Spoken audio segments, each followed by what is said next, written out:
Madam President, power dyan, Madam President, ang DNR. Mr. Pambi, Kaya nga po we have this. Standard, maybe just request, well, of course, Your Honor, the sponsor, can we allow her please to continue? And you will give you all the time to ask a No, question. Madam President, Yes. ako munang magsalita kasi I'm explaining eh.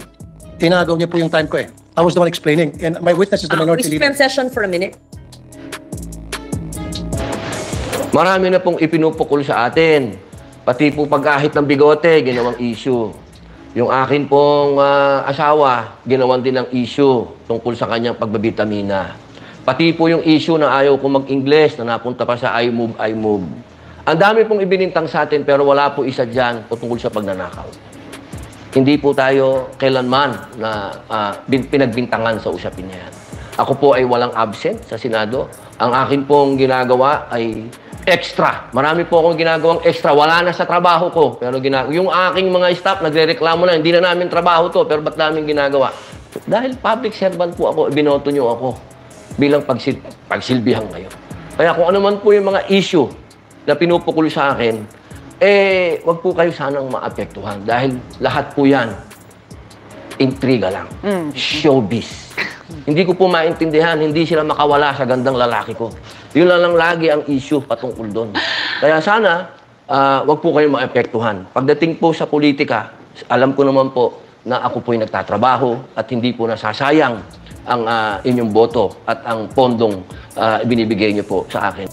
Of Masungi, I need a list of those people and their signatures.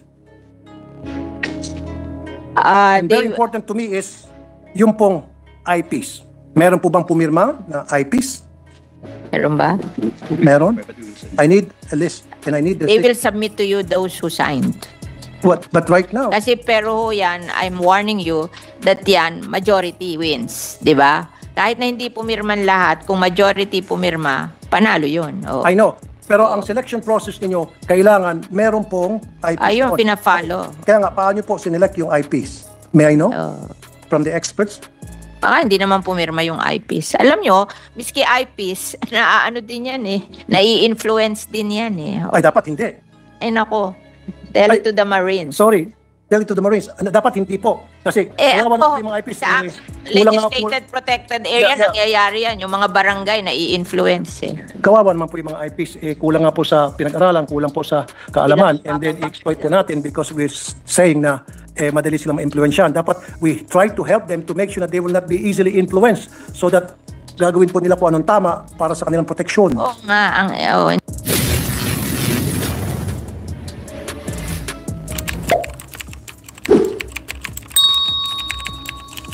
Ma-displace yung ating IPs para ma-exploit po yung ating mga lupain at masisira po yung ating tubig, ilog, mga puno, etc. Yun po yung point ko. And again, I don't disagree with you na kailangan din natin yung mining. Pero dapat responsible mining at dapat sa tamang lokasyon. At kapag marami po nagreklamo ang mga Pilipino, pakinggan po natin. In fact, pati po yung mga foreigner, third party na gumawa po ng auditing, sila mismo ay nag-oppose na hindi dapat ituloy yung Oceana Gold, pero pinagpipilitan po natin. Madam Sponsor. Okay na tayo po dyan. Now, last but not the least, ito na po yung sinasabi nyo kanina.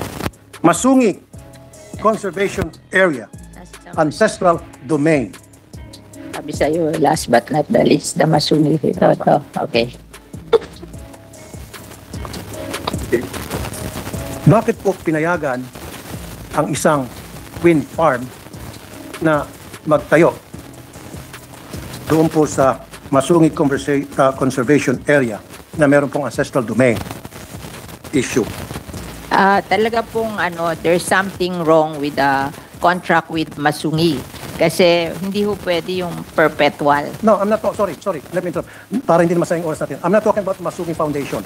I'm not talking. Mamaya na po pag-usapan yon later. What I'm talking is just the Masungi Conservation Area. Not the foundation. So, despite the fact na ito po ay declared as ancestral domain at meron pong nakiklaim ng mga IPs at under proclamation number 1636, it was declared as a sanctuary, wildlife sanctuary and game preserve at hindi po dapat pwedeng panghimasukan ng anumang commercial activities, explorations, exploitations, etc. Dahil marami po mga ibon dyan at mga halaman na endemic po sa Pilipinas. In 2020, a proposal to measure the potential of wind energy was given to us by the family of Pasisitas. Just measure them. Hindi po exact. What are we talking here about the wind energy that they want to do in Masungi? The wind farm, Mr. President.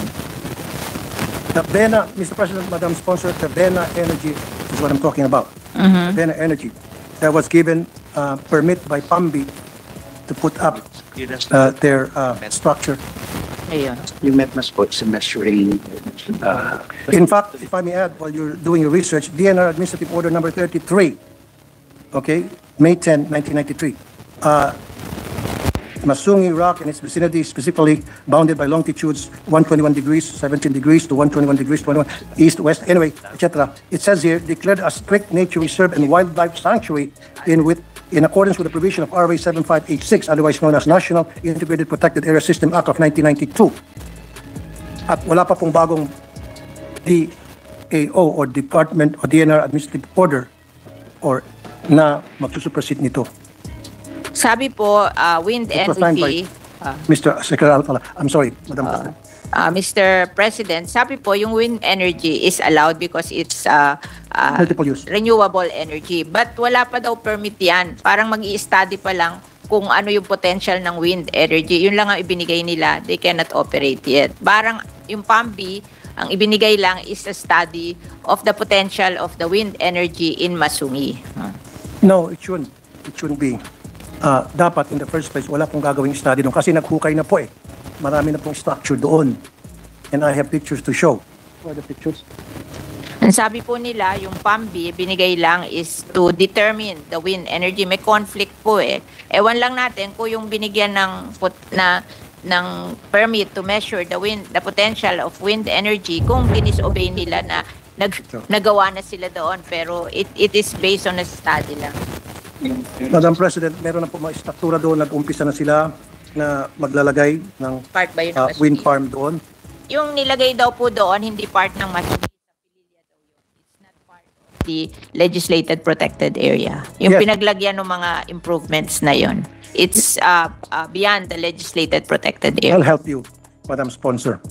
What happened was, ginamit ng PAMBI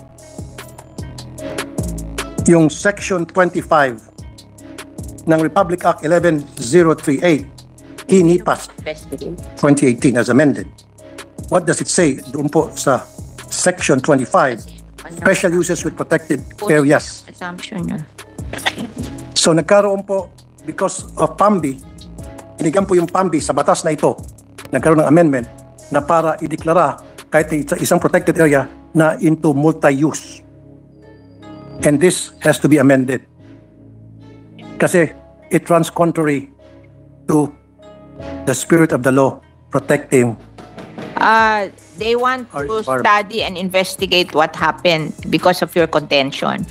Can you give us yung study nyo para a copy lang of the study so they can investigate kung there was a violation of the law? The area kasi is a strict protected zone, Mr. President, Madam Sponsor. And having said that, DNR should know better na if it's a strictly protected zone, hindi dapat nila panghimasukan yan. Nagagalit siya kasi Hindi dapat nila inisip kahit ba renewable energy na manghimasok yan. I don't have any problem with renewable energy na para mag-proliferate sa bansa natin because me being the chairman of the Committee on Energy, payag po ako sa renewable energy pero dapat ilagay natin sa lugar. Huwag po doon sa mga protected area, especially po na meron pong mga ancestral domain issue na dahil misplaced po yung mga IPs natin na walang mga boses at walang mga kalaban-laban, pinapalayas doon sa kanilang ancestral domain dahil sa ngalan ng development, aka salapi.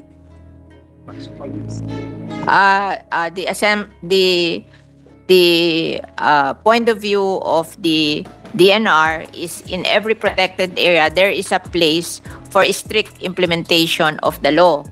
Protection zone. They call it the strict protection zone. Tapos there are also areas in the protected area, yung tawag nila multi-purpose, multi-use zone. Yes. So hindi naman nila pinayagan doon sa strict protection zone. Doon lang sa multi-use zone. Exactly. Ngayon, kung may other complaints na pinaalis yung mga tao, ganun-ganon, then let's have the complaint and we will investigate. Exactly. Exactly. Thank you very much for that answer, Madam Sponsor. That's exactly what I want you to say. Now, ang nangyari kasi, nagkaroon po ng multi-use zone, classify po ng DNR using Section 25 of the e-NIPAS law as amended 2018 from Republic Act 7586 of the NIPAS Act of 1992. Now, yan po, hindi ko na pwedeng contest yan dahil batas po yan. Okay? I will not contest. However, nakasaad dito, Kaya, para ang PAMBI ay payagan na mag-classify ng multi-use sa isang strictly protected area, kailangan, ito na po yung mention nyo kanina, Madam Sponsor, members of the PAMBI Board, which consists of DNR Regional Director, Governor, Senator of the Republic of the Philippines who is duly registered resident of the province,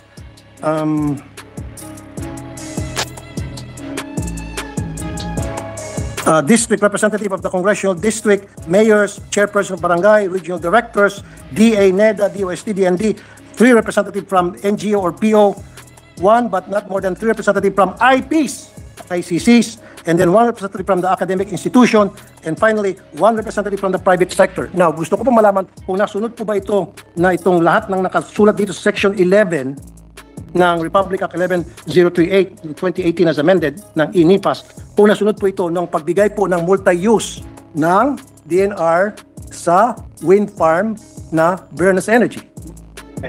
Bena Energy. Kung nasunod po. nandiyan daw po lahat yan nung magbigay ng permit. Well, can I see the list?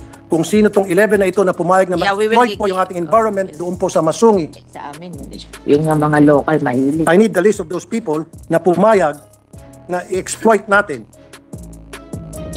itong tinatawag nating Masungi Conservation Area na which is declared as a strictly protected area. So itong 11 members na nag-sign, members of the board sa PAMBI allowing the exploitation Local of Masungi, I need a list of those people kami and their signatures. And very they, important to me is yung pong IPs. Meron po bang pumirma na IPs? meron ba? Meron? I need a list and I need the They will submit to you those who signed.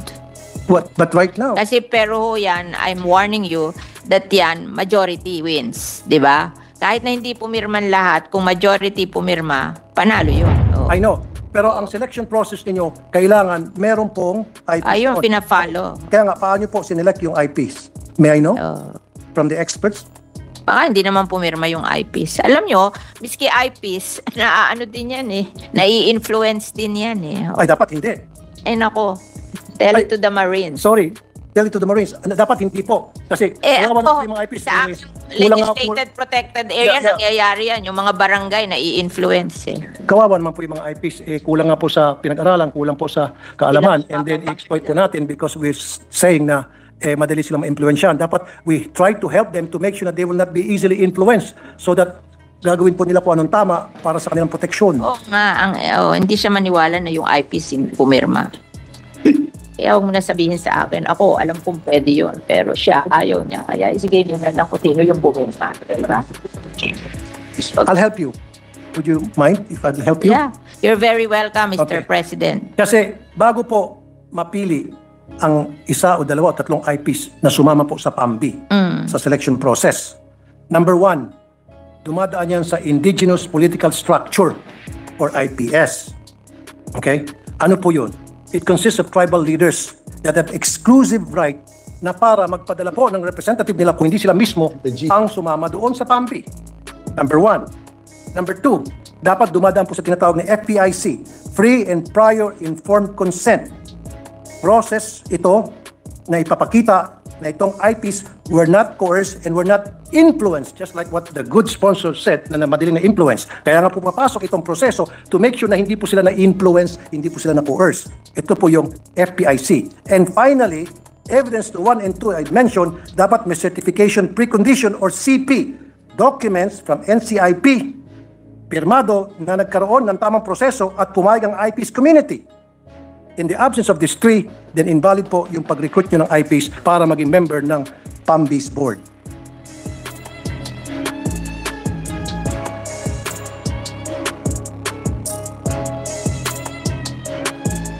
Kasi influence. If, ano naman niya precondition na yung kaya ano pinayag? Yes, diba? Ipakita mo na lang sa papeles para ma-convince niya. Kasi hindi natin yun. May precondition notion na siya diba? Mr. President, we will just submit all the papers available to the DNR about the action of the PAMBI. We just want to reassure you that it is not yet a permit to operate the windmill. It's just a study to find out the potential of the wind farm here in the legislated. Thank you, Madam President. Thank you, good sponsor. Yes, I definitely agree with you. So, I need to see the CP. Yes. Certification of precondition signed by the NCIP. Kahit na testing pa yan, kasi ang nakalagay sa batas, kahit na testing, dapat hindi. Doon sa mga lugar na merong issue sa ancestral domain. Kaya nga po dumadaan doon sa tatlong sinasabi kong steps. Without those, then invalid po yung mga nakapirmang IPs doon. So I need a copy of the CP na pirmado po ng NCIP. Because kanina lang po, tumawag ako sa NCIP, wala po silang pinipirmahan na CP allowing the exploration, the testing of anything whatsoever commercial doon po sa Masungi conservation area. Now, if you cannot show me CP, again, I will defer the budget of the DNR in favor of the IPs. Can we defer? Do we have time to i-defer?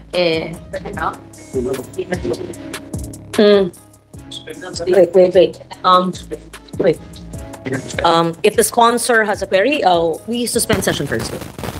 I need a interpellation of Senator Tulfo, and would like to recognize the next interpellator, Senator Rizzo Ontiveros. I move that she be recognized. Thank you, Mr. President. While the documents are being printed per the request of Senator Tulfo, we will hear the interpellation of Senator Rizzo Ontiveros unless Senator, just a minute, unless Senator Tulfo is willing to finish his interpellation pending the submission of the hard copy to him. Okay, Senator Tulfo still has the floor. Let me just clarify that the documents are being printed, but if you will be happy with a soft copy, I saw it, it's 80 pages, and the DNR is in possession of the documents you requested for. That's it, including the CP? Everything. Madam President? All the requirements that you said is contained in the 80-page document, which is being printed, but it would take a while, so we opted to hear the interpellations of Senator Ontiveros. However, if Your Honor would be happy to receive it after your interpellations, I assure you that I saw the soft copy with them, and it's being printed. Okay. Madam President, this is what I think. Instead of deferring the budget, I will propose for the proper amendments to transfer funds to more deserving agencies, some funds from the DNR. Total, nabanggit po kanina na na-influence po yung mga IPs.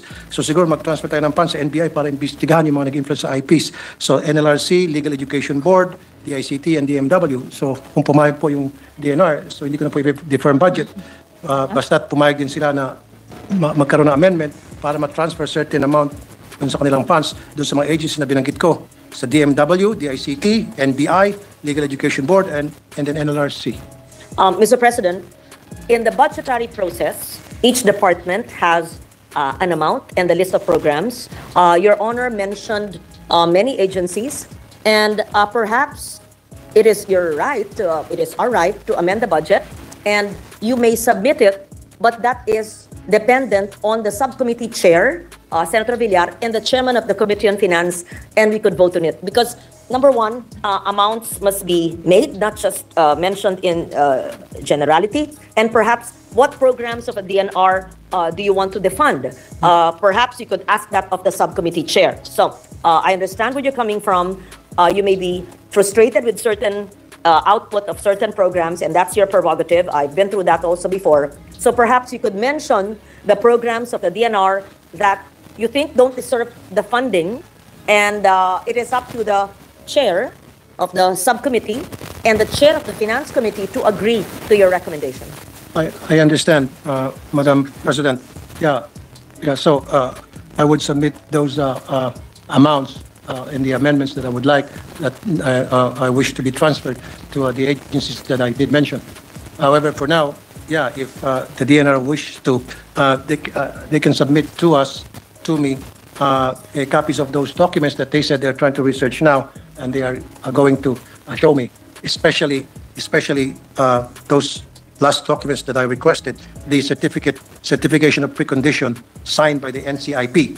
Now, if they're saying na meron po silang ganon, then I need the person that will show me, the CP, na sign ng NCIP, put that person under oath na yan ay valid documents, at kapag napatunayan na hindi valid yan, eh siya po'y makukulong, makakasuhan, dahil I just spoke to the NCIP people, main office and regional offices, wala po silang ini-issue yung CP. Now, kung sinasabi, otherwise sinasabi ng DNR na meron, then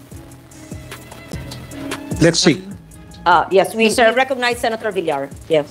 They were the DNR was saying that what the IP signed is to make the study.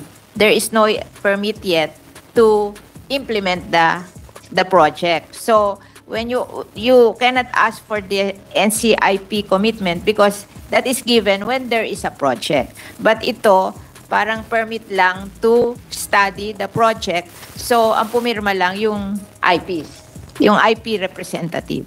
Kaya nga po, para makapagpirma ang isang IP representative, dumaan po dapat doon sa tatlong process na minention ko po. Number one, dapat may tinatawag na indigenous political structure. Tribal leaders po ang mag-assign, mag-designate kung sino ang allowed na mag-represent doon sa tribal group nila. Number two, meron po yung tinatawag na free and prior informed consent to make sure po na ito po yung process ng NCIP to make sure na itong IPs were not influenced and were not coerced. And then finally, dapat po meron pong evidence of 1 and 2 that really happened, certification of precondition. Ito po isang documentation from NCIP to make sure, to ensure na nagkaroon po ng tamang proseso, and this should be signed, na pumayag po yung IPs, and this document should be signed by the NCIP committee. Now, sabi niyo po, ang ginagawa ay testing pa lamang. Even though testing pa lamang, dapat po merong paalam sa mga IPs kahit testing pa lamang po yan. Mr. President, it is not the power of the DNR to appoint the IPs or to see to it that the right IPs are represented in the PAMBI. It's the PAMBI who will decide if they will accept the representation of the IPs. So, hindi po natin marirequire ang DNR doon kasi may right ang PAMBI to choose kung sino ang magiging member ng PAMBIs. It's according to the law. Madam President and the good sponsor, yes, kasi once na ginamit niyo po yung IPs, meron pong batas ang IPs sa pamagitan ng tribal group nila. You cannot just go to the IPs and approach them and say, hey, I want you to be... No. Kailangan po may proseso so, talaga. Ang sinasabi ng DNR, hindi sila magpo-provide ng information na yun, kundi yung PAMBI. Kasi sila yung nag-approve na ng member ng PAMBI. Exactly. So, the DNR cannot produce that document. It's the PAMBI. Yes, Madam President. The PAMBI, yes, the PAMBI are the ones, base po dun sa batas na binanggit ko kanina. Kaso ang member ng PAMBI, hindi naman lang DNR. Marami. Oo, may local government. There's an issue, Madam President, good sponsor, since meron pong issue ng ancestral domain at ang IPs po dapat dito ay ginagalang, nirespeto, recognize. So kailangan po talaga kasama sila doon po sa pagbuo nitong PAMBI Board of Directors para doon sa isang project. Opo. Okay. Now, sabi ko rito, sabi sa batas ng IPs, dapat meron po tinatawag na selection process at dumadaan po yan sa IPS. Tribal leaders ang pumipili kung sino sa kanilang kamiyembro ang pwede, binibigyan ng authority, ang pwedeng mag-witness o maging member ng PAMBI. Hindi po Pambi, pwedeng basta-basta lang po natin Hindi. ituturo kung sino dyan sa protection po ito ng mga IPs. Kasi kayo na po mismo, Mr. President, Madam President, and your good sponsor, kayo na po mismo nagsabi kanina, alam niyo naman yung IPs, madaling ma-influence yun eh. Kaya nga po, we have this. Kaya, Pambi, Madam President, power dyan, Madam President, hindi ang Mr. DNR. Pambi. Kaya nga po we have this. Suspended.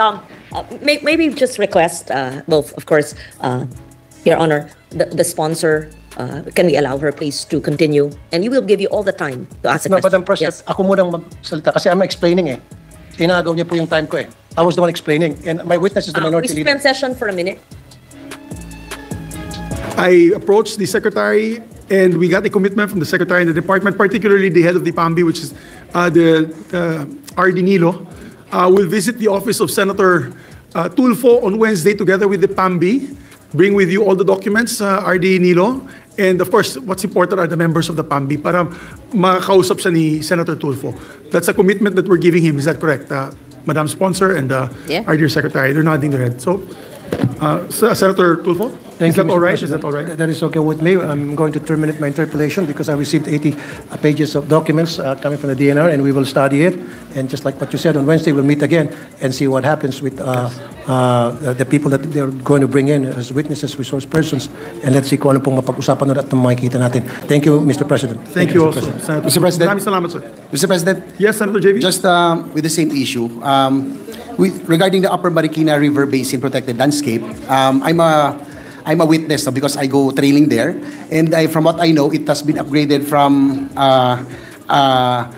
to a protected landscape, no, from a reservation a few years ago. But now, when we go trailing there are a lot of guards that do not allow us. A lot of development is happening, and I think we have to look into this because this might be one of the causes of flooding because it's the protected landscape that holds water, no, going down Metro Manila in the So Sierra Madre. if you would like, I would ask Regional Director Nilo to also visit you on Wednesday. Yes, At Mr. your office President. to explain that Marikina Protected Area Landscape. Upper Marikina, Upper Marikina. protected landscape. Protected area. Mr. President, we Yes, want to Madam Sponsor. manifest that the DNR will issue show cause order to those who are... Hindi po, to explain lang muna kay Senator No, JV. but they are willing to issue show cause order for those who are not allowing Mga structures and stuff. to why they have structures and establishment in the legislated Yes, protected area. that would be good. If you can do that, let's be proactive. Let us be Mr. proactive. President, according Tao, sir, ginagawa lang. Ito, sir, you may or may not answer. Pero I know you, sir, to always have no filter and be honest. Lagi kang honest, sir. Sa tingin niyo, sir, ginagawa lang to ng ibang tao. Hindi ko alam kung sino ho, sir, pero ito ang sabi-sabi. Ginagawa lamang daw ito para daw ho sa eleksyon. Para magpapogi. Sistema yan. Dapat nating paniwalaan din ng mga opinion na yan. Kasi madalas ganyan. Yun naman. You think there's some truth? Siyempre na. Okay. Ayan na, 2025. Correct, nandyan Pero na eh. ang kailangan natin mangyari dito, kay anuman ang kanilang intensyon, kailangan itong pumasa. Pero tanong ko, sir, Kailangan itong pumasa. Ano man ang intensyon? ano, sir, kung yun man ang intensyon nila at ito ang resulta na mapapaganda ang buhay ng mga mamamayan natin, Bakit bahala kayo magpapogi. Oo. Itong sa 100 peso minimum wage hike, paano naman ho yung mga employers? Ayokong sapawan yung author nito kasi si Jinggoy tsaka si Senate President. Hindi, kahit short lang, sir. So, ito, short lang. Oo. Hindi naman ang Senado po, hindi po ito gagawa ng isang bagay na walang study. Ito lang po yung sinisigurado ko sa inyo. Opo. Pag humakbang po ang Senado, maniwala po kayo sa akin, nandiyan ang pinakamagagaling na tao. Nakita nyo naman yan. Correct, sir. Hindi po ito magiging threat sa mga negosyo, lalo sa maliliit kasi merong ano yan meron silang nilagay na mga kung ilan lang yung empleyado na dapat may mga ganun. Yes, sir. Sobra din naman yung binigay nung panahon ni Pangulong Rodrigo Roa Duterte. Binigyan ng mga yung mga negosyante na yan, yung mga korporasyon na yan, binigyan sila ng magandang insentibo sa tax. So mga nakatipid na yan. Yes. Hindi na pandemic, nagtatrabaho na yung mga tao. So kumita ka na ng extra ngayon. Okay. Batuhan mo naman yung salitang ano na lang ito. Atin lang, Salitang sir. atin na lang. Yes, Batuhan mo naman yung mga empleyado mo, pambihira Sir, naman. tanong ko, Oo, di ba? paano yung mga senador na mga malalaking Eh, malalaking employer, sir. It's reality, sir. Na meron ho tayong mga kasama sa Senado na big employers. Ano naman, sir, yung pakiramdam nila? I'm not asking, sir, yung kung ano sa tingin ni, kung ano yung sabi nila. Pero sa opinion ho ninyo, during plenary sessions, during hearings, during discussions, lumalaban ba sila, sir, dyan? Hindi. Ito, witness ko to. Nakita ko talaga. Saksi ako. Kilala naman natin kung sino ang mga bilyonaryo at milyonaryo, sino naman natin ang mga nasa Senado. Wala naman pumalag dyan. Nung nilabas yung 100 peso, ano na yan, Wage hike. lahat yan, mabilis na mabilis yan. Ito ang pinakamabilis sa lahat na pumasa ng third reading. Bukod sa, hindi, yung Maharlika, ano nga, medyo tumagal-tagal pa yun. Pero itong bilis. Okay. Ano to? Naniniwala naman ako. Na-deserve. Ang liit nga nun. Sa totoo lang, ako sa aking mga workers, nasa 1,000 a day na ako. Okay. Sir, Ang dapat nga, ang bayad nga sa worker ngayon, nakita ko nga nung nagpaano ako ng data, nakalagay doon, 1,120. Uy, kulang pa pala ako. yun yung para mabuhay ng maganda. Okay. Ang isang pamilya, kailangan sumasahod siya ng 1,120. amendment or revision of the revised penal code, yes or no? Marami na tayong kailangan amendment. So yes, Kasi wala na tayo sa panahon. i-overhaul, amendment, i-revise natin, sir? Kasi Hindi, we have to hindi, keep up hindi. with the times. Oo, pero ano lang. Amendments. Amendment lang. Sorry. Hindi niya kailangan i-revise. Divorce law, sir. Oo, dapat. Kailangan na. Proteksyon ng babae yan. Tutulong kayo doon sa principal author na si Meron Senator ako Risa? mismong bill. Okay. Divorce bill. Okay.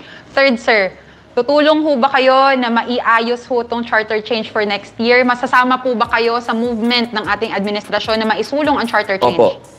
Opo. No reservations, Sen. Economy and political. Okay. Kasama yung economy and Hindi lang siya political. pwede sa isang resolusyon, ha? Kasi bawal yun. Sa isang resolusyon, dapat isa lang. Kayo nagturo niyan. Hindi Yes, sir. pwedeng dalawa-dalawa. Correct. Doon sa 100 peso, after, sir, ma-approve yan, ma-approve man yan, sir, ng both houses. Susulong na naman ho ba kayo ng isa pa pong hike? Oo. Hindi ako pwedeng, ako ay hinalal para sa kapakanan ng lahat ng Pilipino. Yes. At 80% ng lahat ng Pilipino, kulang na ang kanilang sinesweldo. Okay. Siguro naman, maiintindihan tayo ng 20%. Yes. Oo. Okay. Sir, doon sa aid bill, gagawa ho ba tayo ng more na... Kasi in aid of legislation yan, sir, eh.